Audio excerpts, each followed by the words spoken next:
أيها الجمهور الكرام من زمرة التجانيين والتجانيات، ثم ننتقل إلى لباب البرنامج، وهي برنامج الخامس. فأما البرنامج التالي محاضرة الدينية، فالمحاضرة الدينية الأول سوف يأتي بها فضيلة الشريف الجليل الذي تشرفنا الشريف محمد الحبيب ابن خليفة الراحل الشريف محمد التجاني الحسني إلى فضيلة الشريف محمد الحبيب، فليتفضل مشكورا مأجورا. اللهم صل على محمد. السلام عليكم ورحمة الله تعالى وبركاته. اللهم صل على سيدنا محمد الفاتح لما أغلق والخاتم لما سبق، ناصر الحق بالحق والهادي إلى صراطك المستقيم، وعلى آله حق قدره ومقداره العظيم. حضرات السادة الأشراف، حضرات السادة المسؤولون على هذه الناحية كل باسمه ومرتبته، حضرات السادة المقدمون، حضرات السادة والسيدات، الإخوة والأخوات المنتسبين والمنتسبات لهذه الطريقة التجانية زادها الله رفعة في الخافقين، وحضرات السادة المحبين والمحبات وكل من أحب الحضور، السلام عليكم ورحمة الله وبركاته.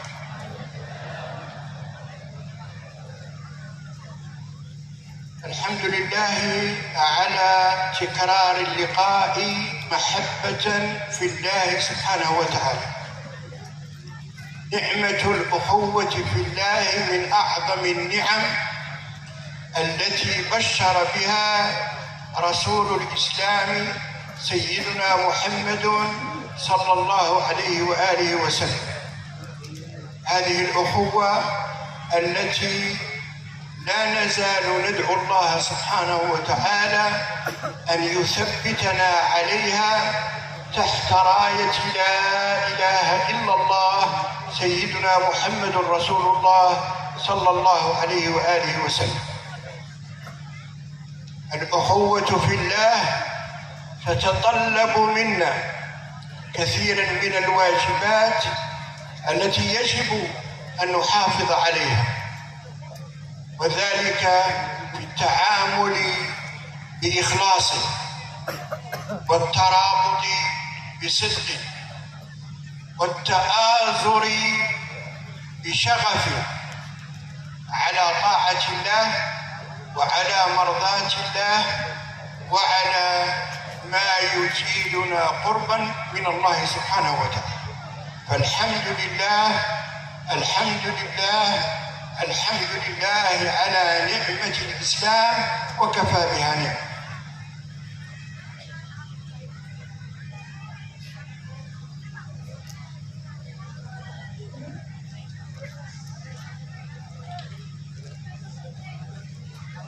Bismillahirrahmanirrahim. Beliau Sayyidi Asy-Syarif Muhammad Al-Habib, putra dari Sayyidi Al-Khalifah Ar-Rahil Sayyidil Hajj Muhammad, putra dari Asy-Syarif Mahmud, putra dari Asy-Syarif Sayyidi Maulaya Al-Bashir, putra dari Sayyidi Syarif Muhammad Al-Habib, putra dari guru kita Al-Qutbil Maktum Syekh Ahmad bin Muhammad At-Tijani radhiyallahu anhu. Beliau mengawali tausiahnya dengan membaca surat Al-Fatihah, dilanjutkan dengan membaca sholawat Fatih 5 ulik, senantiasa mengharap kemuliaan yang ada dalam sholawat untuk kita semua. Sebelumnya beliau menghaturkan penghormatan kepada segenap yang mulia, khususnya kepada segenap jajaran pemerintahan, dari bupati serta staf-stafnya dan yang sangat beliau hormati kepada segenap para muqaddamin, segenap para ikhwan, akhwat dan semua yang menisbatkan dirinya kepada Sayyid Syekh Ahmad bin Muhammad At-Tijani. Begitupun kepada semua orang yang dalam hatinya tumbuh cinta kepada Sayyid Syekh Ahmad Tijani radhiyallahu an. Beliau menyapa semuanya dengan ungkapan Assalamualaikum warahmatullahi wabarakatuh. Beliau memuji kepada Allah Subhanahu wa taala, tidak henti-hentinya bersyukur kepada Allah dengan nikmat yang dengan nikmat tersebut beliau telah ditakdirkan oleh Allah berulang-ulang kali bisa bertemu dengan kita semua dalam kesempatan yang sama, yaitu cinta kepada Allah Subhanahu wa taala. Ini merupakan nikmat besar yang Allah berikan kepada kita semua, terutama nikmat kita dijadikan sebagai saudara antara satu dengan yang lainnya. Maka kata beliau, ini semua merupakan sebuah nikmat yang besar yang dibawa, diproklamirkan oleh baginda agung Nabi besar Muhammad sallallahu alaihi wasallam. Senantiasa beliau, kita semua diajak untuk berdoa kepada Allah. Mudah-mudahan nikmat persaudaraan ini akan senantiasa tetap ada sampai kita berkumpul nanti di akhirat. Amin, Allahumma amin. Kita semua merupakan satu bentuk yang kita semua adalah satu saudara, dan kita semua harus tetap menjaga persaudaraan ini sampai mati. Dan kita semua diharuskan oleh beliau untuk selalu menjaga persaudaraan ini, terutama dengan saling ikhlas, saling memaafkan antara satu dengan yang lainnya ketika ada permasalahan. Dan tentunya semua ini karena untuk taat kepada Allah Subhanahu wa taala, mencari ridho Allah Subhanahu wa taala. Begitupun agar kita senantiasa dijadikan orang-orang yang bersyukur akan nikmat yang telah Allah berikan kepada kita. أيها الإخوة والأخوات، السلوك في الطريقة هذا المشرب الأحمدي المحمدي الإبراهيمي الحنيف الذي جاء فيه الإذن من سيد الخلق صلى الله عليه وآله وسلم، فقد ذكر غير مرة شيخنا وإمامنا أن الإذن في هذه الطريقة وترتيب أورادها وتحديد أذكارها كل ذلك كان من سيد الخلق صلى الله عليه وآله وسلم. ولذلك فإن السلوك والسير في هذه الطريقة محدود، له حدود بآداب وأخلاق يتمسك بها المريد، نسميها شروط الطريقة. كل سالك وكل متمسك بهذه الطريقة يجب أن يتقيد بهذه الأخلاق وبهذه الآداب، ويجمع بينها وبين ما عنده من أذكار جهرية أو سرية فردا أو في جماعة. ومن بين أهم هذه الأخلاق عدم لباس حلة الأمان من مكر الله في اقتراف الذنوب. المتتبع والمطالع برسائل شيخنا وقدوتنا ومن بعده ممن كتب في هذه الطريقة من مؤلفات عديدة، كلهم متفقون مذكرون كل مريد وكل مريدة بأن لا يلبسا حلة الإيمان من مكر الله في اقتراف الذنوب. الذنوب في هذا الزمن كثيرة قولية وفعلية، ولكن المذموم في الشرع هو الإصرار على هذه الذنوب وعدم الإنابة والتوبة إلى الله تبارك وتعالى. فاحذروا أيها الإخوة هذه الذنوب، فبمقدار ما في هذه الطريقة من إشارات وخيرات وضمانات من سيد الوجود صلى الله عليه وآله وسلم، فإن فيها تنبيهات، وفي مقدمتها عدم لباس حلة الأمان من مكر الله في اقتراف الذنوب. وكثيرا ما كان شيخنا رضي الله تعالى عنه يتلو قول الله سبحانه وتعالى بعد أعوذ بالله من الشيطان الرجيم: أفأمنوا مكر الله فلا يامن مكر الله إلا القوم الخاسرون. كثيرا ما كان يذكر بهذه الآية العظيمة ويقول رضي الله عنه: الأنبياء على جلالة قدرهم لم يأمنوا مكر الله تبارك وتعالى. هذا الخلق يحث كل مريد ويحث كل مريدة على أن لا يغتر في السلوك بهذه الضمانات وهذه الخيرات، بل يتقيد المريد والمريدة بهذه الآداب وهذه الأخلاق، لأن الأخلاق الفاضلة من أعظم ما يدخل الناس الجنة. فقد بين النبي صلى الله عليه وسلم ذلك، أن حسن الخلق من أعظم ما يدخل الناس الجنة. فإذا لباس حلة الأمان من مكر الله يجب أن نحذر من هذا الخلق، وأن نراقب أنفسنا حتى لا نخالف المخالفة التي تطردنا من الطريقة. السلوك في الطريقة يخضع إلى آداب دينية فاضلة كريمة، لأن ديننا دين الأخلاق، وأعظم ما امتدح به سيد الأنبياء صلى الله عليه وسلم هو قول الله جل جلاله: وإنك لعلى خلق عظيم. فلنتجنب كثيرا من الأمور التي تجعلنا نقع في الأمان من مكر الله. وفي مقدمتها في زمننا هذا التهافت على التقديم. التقديم في الطريقة لا يكون إلا إذا توفر شرطان أساسيان: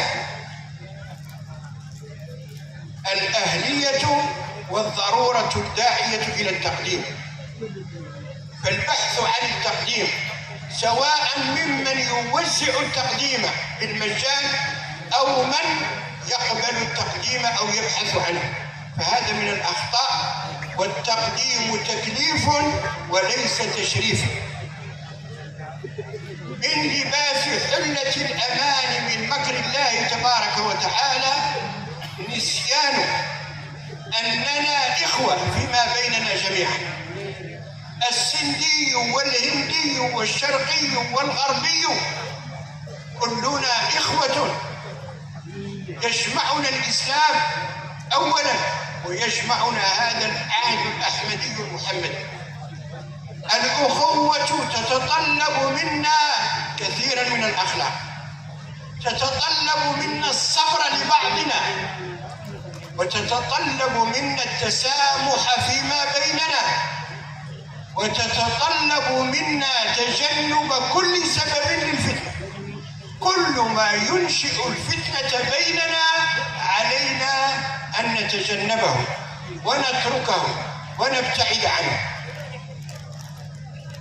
إذن حلة الأمان، لباس حلة الأمان من مكر الله في اقتراف الذنوب خلق ذميم يجب أن نتجنبه ونبتعد عنه في أنفسنا وتجاه إخواننا.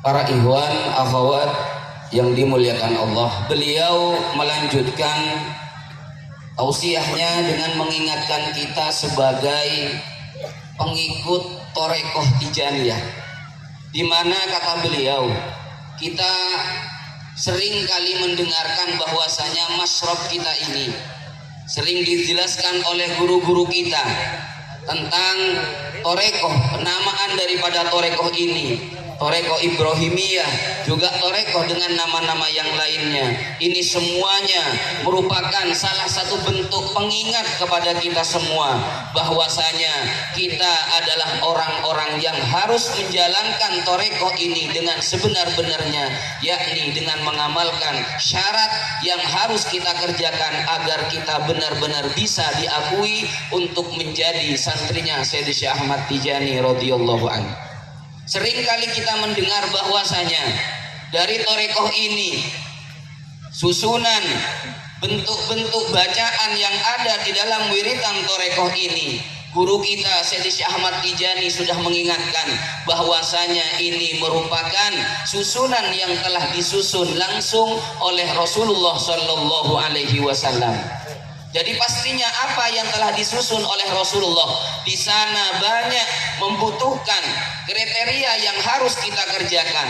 Banyak sekali hal-hal yang harus kita kerjakan. Di antaranya adalah dengan menjaga adab di dalam melaksanakan torekoh ini.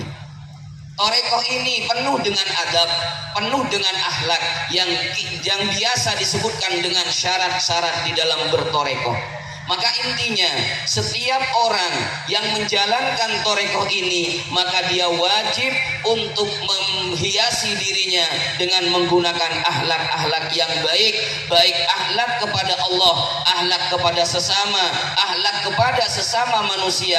Ini merupakan sesuatu yang diwajibkan kepada kita semua. Termasuk diantaranya kata beliau, akhlak yang harus kita jaga dalam menjalankan torekoh ini adalah dengan tidak merasa aman dari siksaan Allah Subhanahu wa Ta'ala. Karena orang yang merasa aman dari siksaan Allah Subhanahu wa Ta'ala, maka orang tersebut termasuk orang-orang yang telah meninggalkan akhlak di dalam bertorekoh Tijani ini. Maka kita harus mengingat bahwasanya semuanya telah diingatkan oleh guru kita Sayyidi Syekh Ahmad Tijani radhiyallahu an, dan begitu juga diingatkan oleh guru-guru kita, guru-guru Tijani kita dengan karangan-karangan ilmiahnya, mengingatkan kepada kita agar kita senantiasa menjaga diri, jangan sampai punya rasa aman dari siksaan Allah Subhanahu wa Ta'ala. Karena merasa aman dari siksaan Allah Subhanahu wa Ta'ala ini merupakan pintu-pintu datangnya fitnah yang akan menjerat kita semua karena perasaan aman dari siksaan Allah Subhanahu wa Ta'ala. Maka beliau mengingatkan, dosa di zaman ini sungguh sangat melimpah. Dosa di zaman sekarang sangat banyak sekali, baik dosa karena ucapan, dosa karena tingkah laku kita, semuanya mencerminkan bahwasanya dosa sekarang harus benar-benar kita jaga agar kita tidak terjerumus dalam dosa tersebut. Dan lebih-lebih dosa yang paling sering kita lakukan adalah dosa tidak mau bertobat dari apa yang telah kita kerjakan. Dosa-dosa yang telah kita kerjakan, kita tidak mau untuk bertaubat darinya.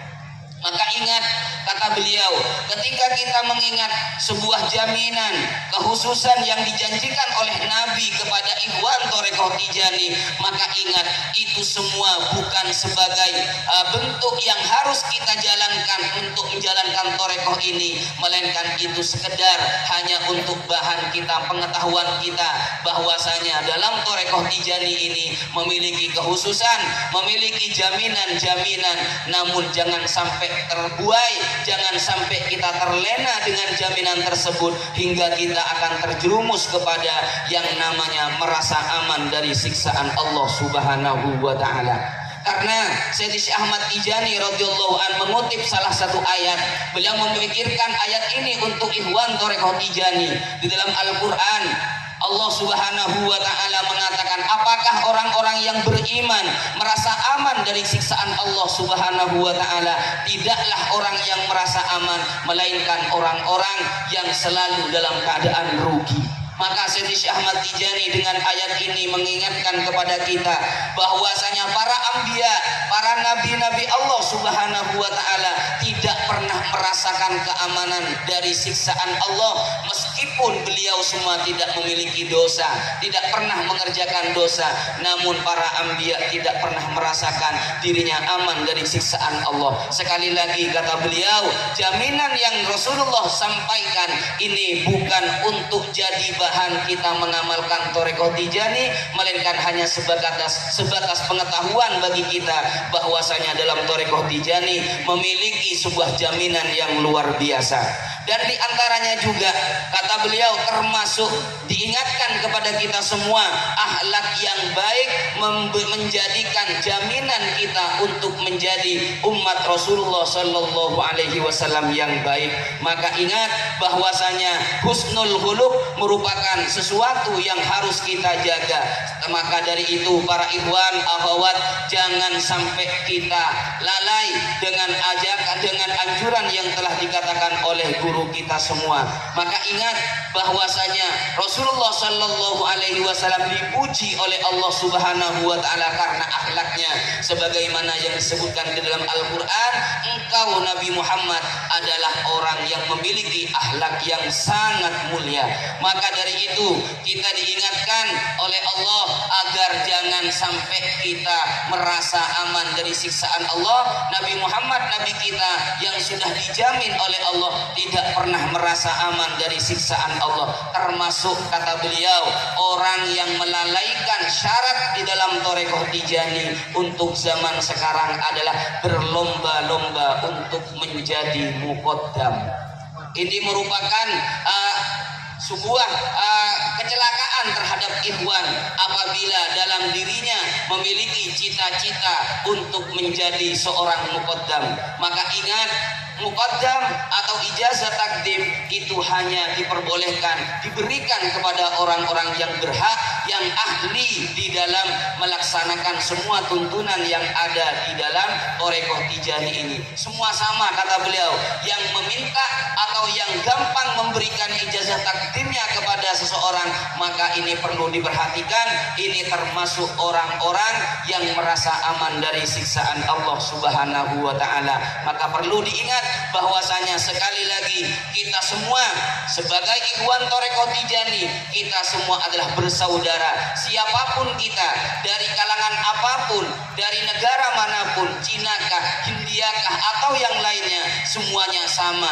Kita adalah ikhwan Thariqah Tijani yang tak lain ikhwan dituntut untuk mengerjakan akhlak yang mulia. Jangan sampai dengan kita masuk dalam Thariqah ini malah menjadi fitnah yang akan kita dapatkan, karena semua itu merupakan bentuk sebuah larangan dari guru kita Sayyidi Syekh Ahmad Tijani radhiyallahu anhu. Intinya apapun yang akan mendatangkan kita kepada sesuatu fitnah, maka kita wajib untuk menjauhi dari hal tersebut. قلة الأمان من مكر الله تبارك وتعالى ادعاء المشيخة وحب المحمدة وحب الظهور. هذه كلها أيها الإخوة أصحابها واقعون في مكر الله تبارك وتعالى، ساقطون في الاستدراج الإلهي الذي يمهل ولا يهمل. الادعاء في الطريقة معدوم الوجود. الطريقة بريئة من الادعاء، إنما كل التجانيين والتجانيات إخوة وأخوات عباد لله، كل يعمل ليلقى الله سبحانه وتعالى على أحسن حال. أما هذا الادعاء، هذا شيخ للطريقة وهذا قطب وهذا غوث، كل ذلك كذب وهراء يريد أصحابه أهواء وأغراضا دنيوية لا علاقة لها بالطريقة. فالسالك في الطريقة، الصادق في الطريقة، المخلص في الطريقة يهرب كل الهرب من كل ادعاء ومن كل ظهور، فالظهور يقسم الظهور. الادعاء في الطريقة بدعة ذميمة لا نعرف لها أصلا. كلنا إخوة متحابون في الله. توزيع المقامات، لو عرف هؤلاء المتشدقون والمتفيهقون أن القطب والغوث أكثر الناس تسترا وهروبا من الادعاء، فإن الطريقة بريئة من الادعاء، ومن ظهر بهذا المظهر فهو واقع في مكر الله تبارك وتعالى.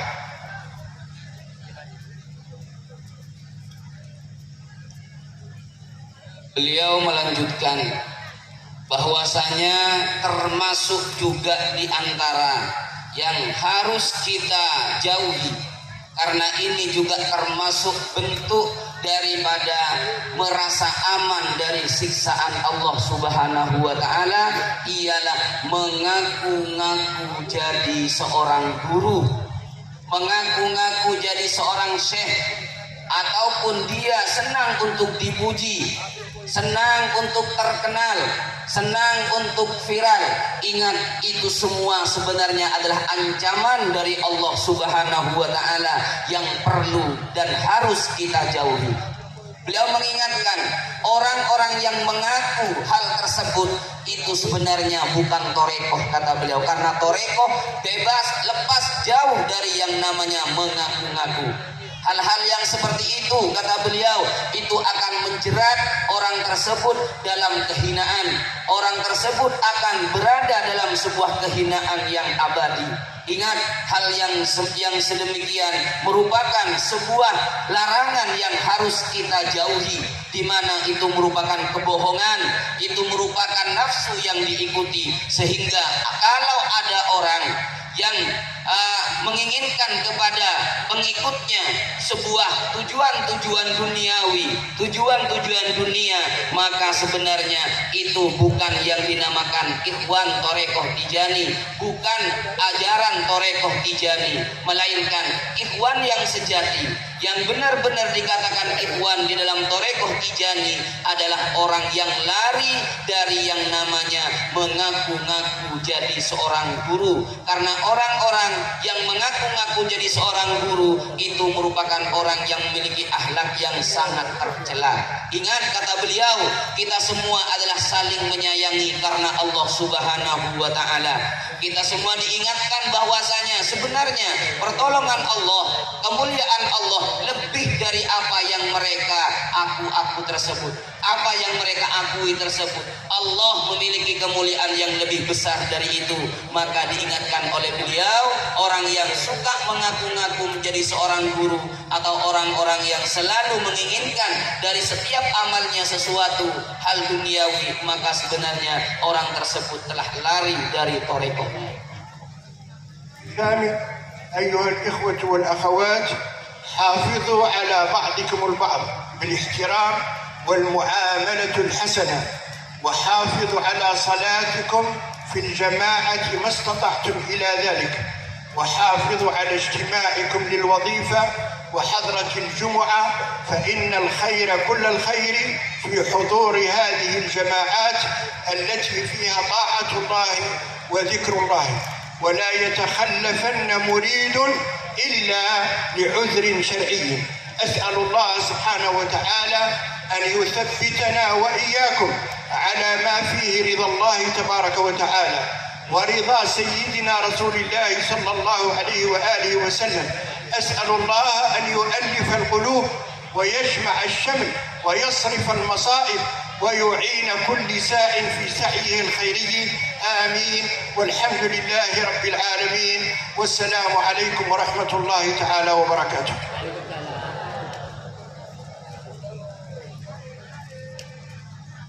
Para ikhwan, akhwat, muhibbin, muhibbat jami'an rahimakumullah. Beliau menutup tausiahnya dengan sebuah nasihat istimewa yang harus kita jaga bersama. Beliau memberikan nasihat kepada kita, jagalah persaudaraan antar sesama. Kita sesama ikhwan dijaga persaudaraan ini. Jangan sampai kita sesama ikhwan saling bercerai-berai, saling memusuhi antara satu dengan yang lainnya dalam setiap apapun, dalam setiap aktivitas kita, bahkan dalam setiap muamalah kita harus menjaga keharmonisan dengan sesama ikhwan, terutama kata beliau dalam hal ibadah, dalam sholat jamaahnya. Beliau mengajak kepada kita semua untuk tidak meninggalkan sholat jamaah. Beliau mengajak kepada kita semua untuk tidak meninggalkan ijtima' wadifahnya. Beliau mengajak kita untuk tidak meninggalkan ijtima' hailalahnya. Ingat kata beliau, sholat dengan berjamaah, wadifah dengan berjamaah, hailalah dengan berjamaah, itu inti daripada ajaran Torekoh Tijani ini yang tidak boleh ditinggalkan kecuali karena ada uzur syar'i. Maka dari itu kata beliau, kita semuanya ketika menjalankan semua apa yang telah disebutkan tadi, maka kita akan menjadi orang-orang yang memiliki akhlak mulia. Beliau berdoa kepada Allah Subhanahu wa taala, mudah-mudahan kita semua senantiasa dalam ridhonya Allah Subhanahu wa taala, dalam ridho Rasulullah sallallahu alaihi wasallam, dan mudah-mudahan hati kita semua tetap disatukan dalam mahabbah karena Allah Subhanahu wa taala.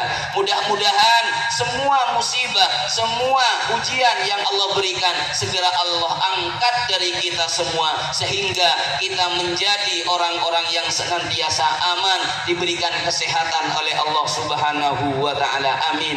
Allahumma amin. Mungkin ini yang bisa saya terjemahkan dari beliau, kurang lebihnya mohon maaf. Beliau menutup dengan ungkapan, "Assalamualaikum warahmatullahi wabarakatuh."